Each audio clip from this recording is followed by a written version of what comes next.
अस्सलाम वालेकुम वरहमतुल्लाहि वबरकातुहू। दोस्तों, उम्मीद करता हूँ आप खैरियत से होंगे।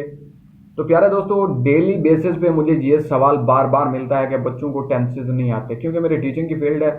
तो डेली बेसिस पे मैं सुनता हूँ कि बच्चों को बेसिक्स नहीं आती। इंग्लिश की जो बेसिक चीज़ है वो टेंस है। तो जैसा कि आपने देखा कि थंबनेल पे मैंने कहा है कि अगर आप ये वीडियो देखते हो तो इसके बाद आपके माइंड में टेंसेस के लिहाज से कोई भी सवाल नहीं रहेगा। सिर्फ आप सीख नहीं जाओगे इस वीडियो के बाद, बल्कि आप सिखाने वाले बन जाओगे। अगर आप इस वीडियो को गौर से सुनते हो, देखते हो, तो ये भाई आपको 100% गारंटी देगा कि आपके माइंड में टेंसेस का कोई सवाल पैदा नहीं होगा।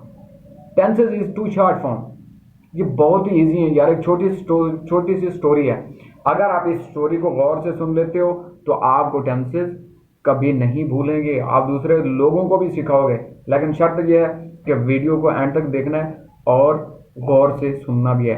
अगर आपके पास नोटपैड और पेंसिल की सहूलत मौजूद है तो उसको अपने साथ उठा लें, क्योंकि मैं स्टोरी को स्टार्ट करने वाला हूँ। जस्ट आपने यार स्टोरी सुननी है, कोई इसमें मुश्किल बात नहीं है।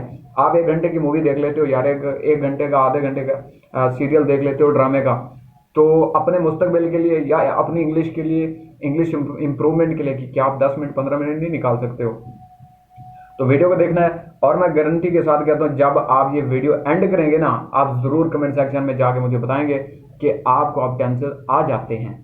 ठीक है, तो बिला ताखिर वक्त को ज़ाया नहीं करते, तो स्टोरी को स्टार्ट करते हैं। यार ये टेंस है क्या? First of all, tense is a time. Tense का मतलब क्या है? Tense is a time. ये एक वक्त है। ये हमें डिफाइन करता है कि अगर कोई काम हुआ है तो वो किस वक्त में हुआ है। टेंस का काम सिर्फ ये है। लेकिन जिस स्टोरी में मैं इसको कन्वर्ट करने जा रहा हूं, उस स्टोरी को आप सुन रहे हो, तो उसके बाद आपको टेंसेस आ जाएंगे। ठीक है, फर्स्ट ऑफ ऑल टेंस क्या है? यह टेंस एक बंदा है, और ये एक अमेरिका का रिहायशी बंदा है जिसका नाम टेंस है। इसकी उम्र तकरीबन कोई 80 साल है। गौर से सुनना कहानी को। फर्स्ट ऑफ ऑल अपने माइंड को फ्री कर लें, बिल्कुल आपके माइंड में कोई और थिंकिंग ना हो। 100% माइंड को हाजिर रखें, वीडियो को गौर से देखें, गौर से सुने। अच्छा, ये अमेरिका का एक रिहायशी है जिसका नाम है टेंस। उसके बाद टेंस के 3 बेटे हैं।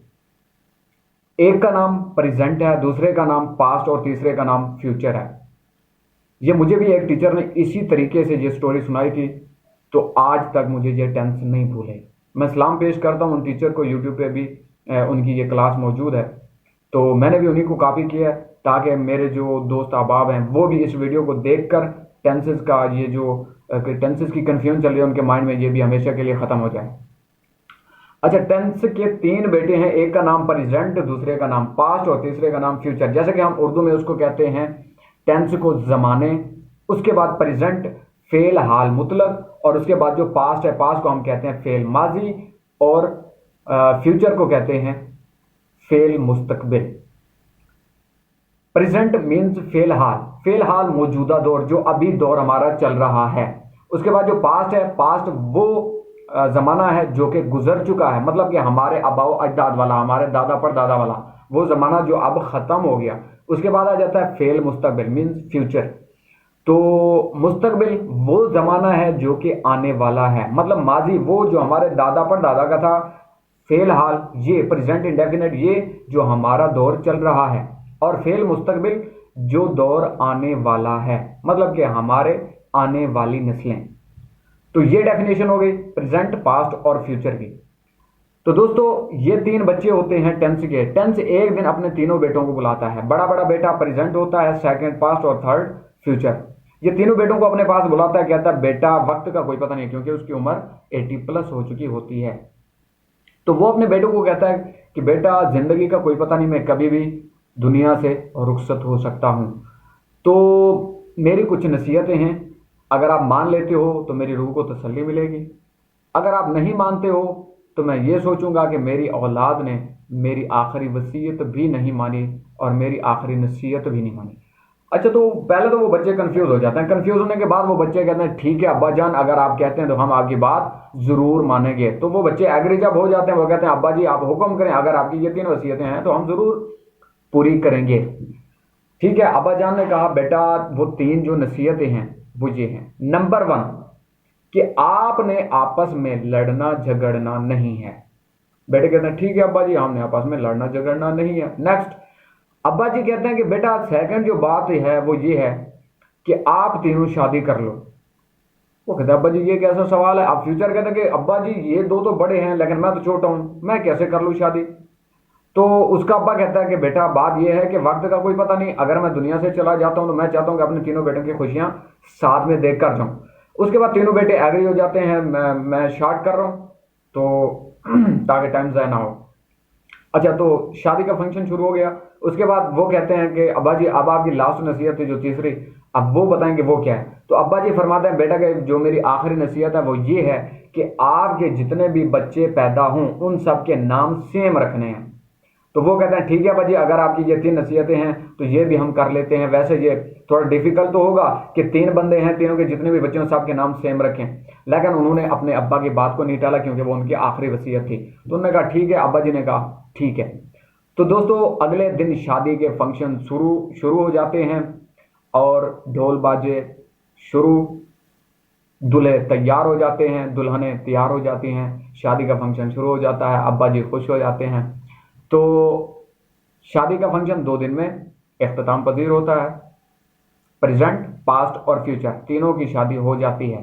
वो आपस में लड़ाई झगड़ा बिल्कुल खत्म कर देते हैं क्योंकि वाले साहब उनको उनकी जायदादें तकसीम कर देते हैं कि बेटा अब आपस में आपने लड़ना झगड़ना नहीं है, अपनी अपनी हुदूद में रहना है। तो सारे बेटे कहते हैं ठीक है। उसके बाद स्टोरी का तो जो थर्ड स्टेप है वो शुरू होता है। अरसा गुजरा तो वो जो बाबा जी थे वो वफात पा जाते हैं। तो 1 ईयर बाद, 1 साल के बाद प्रेजेंट का बच्चा पैदा होता है। तो प्रेजेंट उसका नाम रख देता है इंडेफिनेट। कुछ दिन गुजरते हैं उसके बाद, क्योंकि एट अ टाइम तीनों की शादी होती है, कुछ दिन गुजरते हैं तो पास्ट का एक बच्चा पैदा होता है। तो पास्ट कहता है कि मैंने भाई इसका नाम इंडेफिनेट नहीं रखना। तो प्रेजेंट कहता है वो क्यों। वो कहता है कि आपके बच्चे का नाम जब इंडेफिनेट है तो मैं भी इंडेफिनेट, ये कैसे हो सकता है। तो दोनों बच्चों में फिर कंफ्यूजन होगी कि हम उसको बुलाएंगे वो आ जाएगा, उसको बुलाएंगे वो आ जाएगा। एट लास्ट ये होता है कि उनकी बीवियां भी आ जाती हैं, वो भाई भी मिल जाते हैं। वो कहते हैं कि ऐसा नहीं हो सकता क्योंकि अब्बा की लास्ट वसीयत थी, आखिरी वसीयत थी, तो ऐसा नहीं हो सकता, आपको भी यही नाम रखना पड़ेगा। तो पास्ट क्या कहता है, पास्ट कहता है चलो भाई, मजबूर हो जाता है। आखिर वाले साहब की वसीयत थी, उसके बाद पूरी फैमिली भी यही कह रही थी, तो वो अपने बेटे का नाम इंडेफिनेट रख देता है। थर्ड नंबर पर आ जाता है फ्यूचर। तो फ्यूचर भी अपने बच्चे का नाम वही रखता है जो कि उसके 2 बड़े भाइयों ने रखा होता है, indefinite. Means present indefinite tense, फिर साथ दादा का नाम भी प्रेजेंट इंडेफिनेट टेंस। उसके बाद पास्ट इंडेफिनेट टेंस, क्योंकि पास्ट भी अपने बच्चे का नाम इंडेफिनेट रखता है, लास्ट में दादा का नाम लगाता है, पास्ट इंडेफिनेट टेंस। उसके बाद फ्यूचर इंडेफिनेट टेंस। तो ये हमारे 3 बेसिक हो गए। उसके बाद चंद अरसा गुजरता है, उसके बाद प्रेजेंट का दूसरा बच्चा पैदा होता है। तो प्रेजेंट अपने दूसरे बच्चे का नाम रखता है continuous. Means present continuous tense, पहले अपना नाम, उसके बाद बच्चे का नाम, उसके बाद उसके दादा का नाम, प्रेजेंट कंटिन्यूअस टेंस। उसके बाद पास्ट, पास्ट भी वही नाम रखता है क्योंकि वो तब्दील नहीं कर सकता। पहले भी अगर उसने तब्दील किया तो उस पर बहुत बड़ा इश्यू हो गया, तो उसने दोबारा से वही नाम रखा जो उसके बड़े भाई प्रेजेंट ने अपने बच्चे का रखा, क्या, कंटिन्यूअस। तो पास्ट ने अपने बच्चे का नाम रख दिया पास्ट कंटिन्यूअस टेंस। थर्ड में आ जाता है फ्यूचर, तो फ्यूचर ने भी वही सेम नाम रखा, फ्यूचर कंटिन्यूअस टेंस। उसके बाद चंद अरसा गुजरता है, थर्ड ईयर आ जाता है, थर्ड ईयर में और बच्चा पैदा होता है। तो प्रेजेंट उस बच्चे का नाम रख देता है परफेक्ट। हालांकि वो परफेक्ट नहीं होता, थोड़े से उसके मसाइल होते हैं, माइंडली तौर पर भी वो परफेक्ट नहीं होता, लेकिन वो उसका नाम परफेक्ट रख देता है। सो इसी तरह सेम नाम रखता है पास्ट और सेम नाम रखता है फ्यूचर। आ जाते हैं फोर्थ नंबर पर। फोर्थ नंबर पर प्रेजेंट का बच्चा पैदा होता है, वो उसका नाम रख देता है, लास्ट वाले जो 2 नाम उसने रखे थे, कौन सा, कंटिन्यूअस और परफेक्ट, इन दोनों को मिला के वो थोड़ा सा डिफरेंट नाम बना के रख देता है प्रेजेंट। तो वो नाम क्या होता है, perfect continuous, present perfect continuous. और उसके बाद पास्ट का बच्चा पैदा होता है तो वो सेम अपने भाई की तरह, क्योंकि उसके भाई ने ये नाम रखा था तो वो भी सेम उसी तरह रखता है, पहले अपना नाम, बच्चे का नाम, उसके बाद दादा का नाम। Means past perfect continuous tense. उसके बाद फ्यूचर आ जाता है, तो फ्यूचर भी बिल्कुल उसी तरह, क्योंकि जो पास्ट ने और प्रेजेंट ने जो नाम रखा था वो सेम नाम रखते हैं, future perfect continuous tense means इस तरह 4 बच्चे हो जाते हैं उनके, 3 वो हो जाते हैं। तो सबसे पहले तो आपने टेंसेस को इंक्रीज नहीं करना, टेंसेस को बढ़ाना नहीं है, उनकी तादाद उनकी स्ट्रेंथ को बढ़ाना नहीं है। टेंसेस इज टू शॉर्ट, जितना इनको बढ़ाओगे वो ये फैलते जाएंगे, तो आपके माइंड के लिए ये मुश्किल हो जाएंगे। जितना इनको क्लोज करोगे तो ये मतलब कि आपके माइंड में इनकी डेफिनेशन जितना कम होगी, जितना स्ट्रेंथ कम होगी, उतना इजीली आपको आ जाएंगे। तो ठीक है, तो ये टोटल कितनी बनते हैं? 3 हमारे पास बेसिक हो गए, 4 उनके बच्चे हो गए, 4 और 3 7। तो टेंसेस कितनी है? 7। अगर आप इनको 12 17 22 ऐसे ले जाओ, बढ़ा दो, तो टेंसेस फिर भी यही हैं, बेसिक यही हैं। अगर आप इनको बढ़ा देते हो तो आपकी टेंशन बढ़ जाती है, लेकिन टेंसेस इतने ही हैं। ठीक है बच्चों, तो ये टोटल हो जाते हैं 7। सबसे पहले आ जाता है प्रेजेंट इंडेफिनिट। प्रेजेंट इंडेफिनिट की जो निशानी है, उसका तकिया कलाम है, वो है ता है, ती है, ता हूं, ते हैं वगैरह। उसके बाद आ जाता है पास्ट इंडेफिनिट। पास्ट इंडेफिनिट का जो तकिया कलाम है वो है था, थी, थे वगैरह। उसके बाद आ जाता है फ्यूचर। फ्यूचर इंडेफिनिट का जो तकिया कलाम है वो है गा, गी, गे वगैरह। ठीक है, प्रेजेंट का ता हूं, ते हैं, ते हैं वगैरह। उसके बाद पास्ट का था, थी, थे वगैरह। उसके बाद फ्यूचर का गा, गी, गे वगैरह। उसके बाद आ जाता है सेकंड नंबर पर present continuous means present, past और फ्यूचर का जो दूसरा बच्चा है उसकी बारी आ जाती है दूसरे बच्चे की। प्रेजेंट का जो दूसरा बच्चा है उसका तकिया कलाम क्या है? प्रेजेंट का दूसरा बच्चा कौन सा है? कंटिन्यूअस। तो कंटिन्यूअस का जो तकिया कलाम था वो है रहा है, रही है, रहे हैं, रहा हूं वगैरह। उसके बाद आ जाता है पास्ट। पास्ट का दूसरा बच्चा क्या था? कंटिन्यूअस। तो पास्ट कंटिन्यूअस का जो तकिया कलाम था वो था रहा था, रही थी, रहे थे वगैरह। उसके बाद आ जाता है फ्यूचर कंटिन्यूअस। तो फ्यूचर कंटिन्यूअस का जो बच्चा था उसका जो तकिया कलाम था वो था रहा होगा, रही होगी, रहे होंगे। मींस इन तीनों के तकिया कलाम ये हो गए, ये इनकी निशानियां हो गई। थर्ड नंबर पर प्रेजेंट परफेक्ट टेंस। तो प्रेजेंट परफेक्ट का जो तकिया कलाम था वो है चुका है, चुकी है, चुका हूं, चुके हैं वगैरह। उसके बाद आ जाता है पास्ट परफेक्ट मींस पास्ट का तीसरा बच्चा। तो पास्ट का जो तीसरा बच्चा था पास्ट परफेक्ट तकिया कलाम था वो था चुका था, चुकी थी, चुके थे वगैरह। उसके बाद आ जाता है future. Future perfect means future का तीसरा बच्चा। तो फ्यूचर का जो तीसरा बच्चा था उसका तकिया कलाम चुका होगा, चुकी होगी, चुके होंगे वगैरह।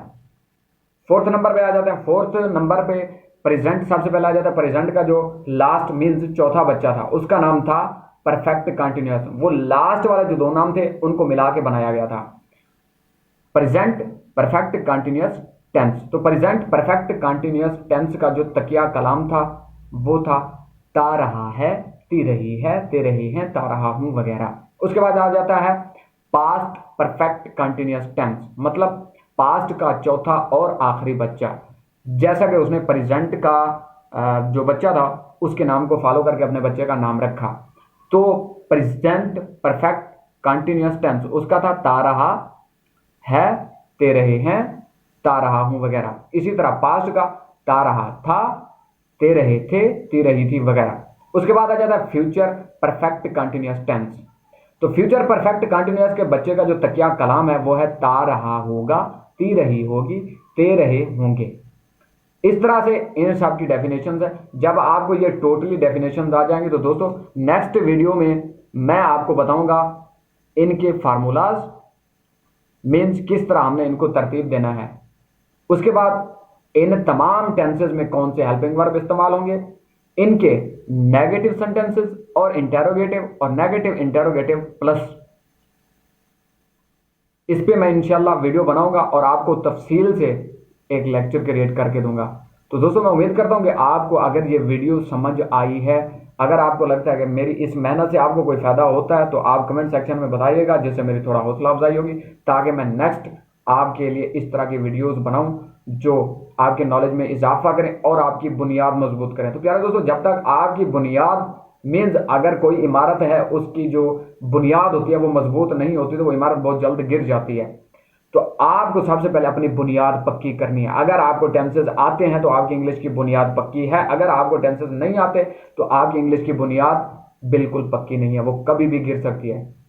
तो कमेंट सेक्शन में अगर आप मुझे बताएंगे कि इस वीडियो से आपको कोई बेनिफिट हासिल होता है, कुछ नॉलेज आपको हासिल होता है, तो मेरा भी इसमें थोड़ा मिशन गेन होगा, माइंड गेन होगा, तो मैं आपको मजीद इस तरह की वीडियो मुहैया करूंगा। जज़ाकल्लाह, इजाज़त दीजिए, नेक्स्ट वीडियो में मिलते हैं। अल्लाह हाफिज़।